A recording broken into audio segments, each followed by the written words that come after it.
आबाळाच्या छताखाली राहिली माझी माय, तांदूळ्या जीवांना जगवणारी गाय, तांदूळ्या जीवांना जगवणारी गाय. चिखल तुडून ऊस तोड करून मातीमधल्या ऊसाची पाचूट ती बनली आणि विटा वाहून मोळ्या वाहून शिक्षणासाठी गोड साखर ती बनली, शिक्षणासाठी गोड साखर ती बनली.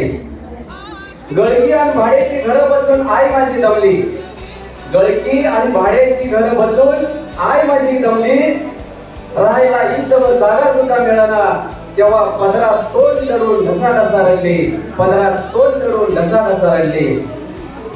चिमणीसारखं गवत काड्या गोळा करून बांधलं तिनं घरट, चिमणीसारखं गवत काड्या गोळा करून बांधलं तिनं घरट आणि संस्काराचे बीज पेरून वाढवलं तिनं रोपट, संस्काराचे बीज पेरून वाढवलं तिनं रोपट. हे रिअल मधला किस्सा आहे.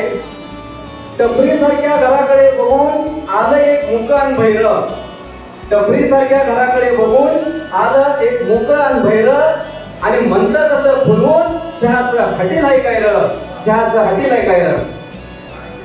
बघता बघता जादू काय घडली, बघता बघता जादू काय घडली. शिकणं माझं बघून फार फार कळवळू लागली आणि पाठीवरनं हात फिरून जगण्यासाठी आता शिक म्हणू लागली, जगण्यासाठी आता शिक म्हणू लागली. कष्ट करून आई माझी दमलेली आहे, कष्ट करून आई माझी दमलेली आहे, पण आता तिला कशाची चिंता नाही, पण आता तिला कशाची चिंता नाही. कारण तिचा पोरगा माणसांच्या हृदयात घर करून बसलेला शिक्षक आहे, माणसांच्या हृदयात घर करून बसलेला शिक्षक आहे. धन्यवाद.